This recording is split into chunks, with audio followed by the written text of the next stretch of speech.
Guys, tolong like, komen dan share video ini. Baik. Haha.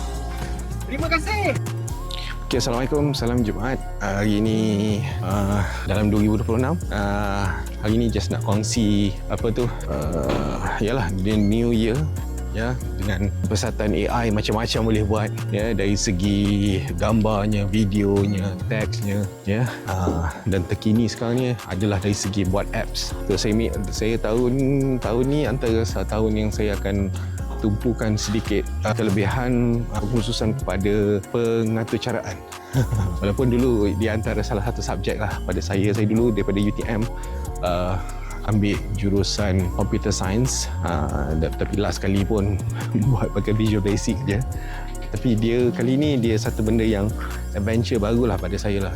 Berapa puluh, dah dekat 20 tahun lebih lah dah tinggalkan bidang ni. Jadi saya nak comeback balik dalam bidang ni sebab saya tengok antara benda best dia, nak buat apps ni tidaklah sesukar macam dulu. Tak susah macam dulu lah. Macam kira dulu nak kena buat coding panjang-panjang, nak debugging panjang-panjang. Sekarang ni kita just kita letakkan idea. Sekarang pun saya dengar ada antara yang paling terkini, mutakhir terkini, iaitu orang panggil the era of ideation. So siapa ada idea terus execute dengan cepat, insyaAllah duit tu senang masuk lah.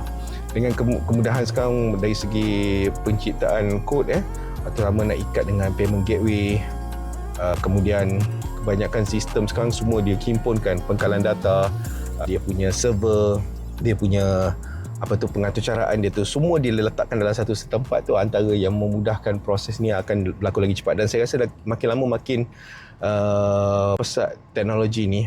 So ada yang mungkin plan nak buat game, tapi game saya lihat banyak masih basic lagi. Tapi saya dengar cerita hujung tahun ni antara yang akan nak buat betul-betul all out betul, seperti Elon Musk lah. Tapi saya rasa in progress, mungkin ada lagi player awal-awal lagi lah. So dan 2026 adalah era pada saya lihat antara era startup.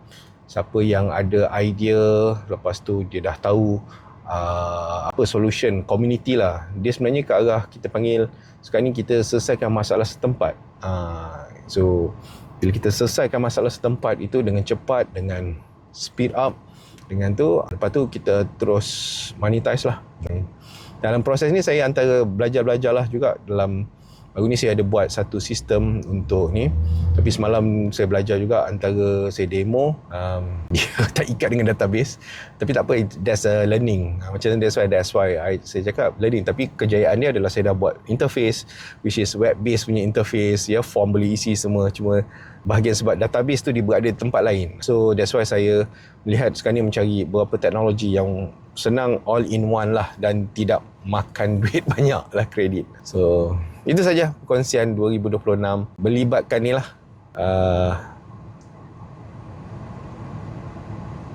Apa yang saya nak ceritakan ni, AI. Okay.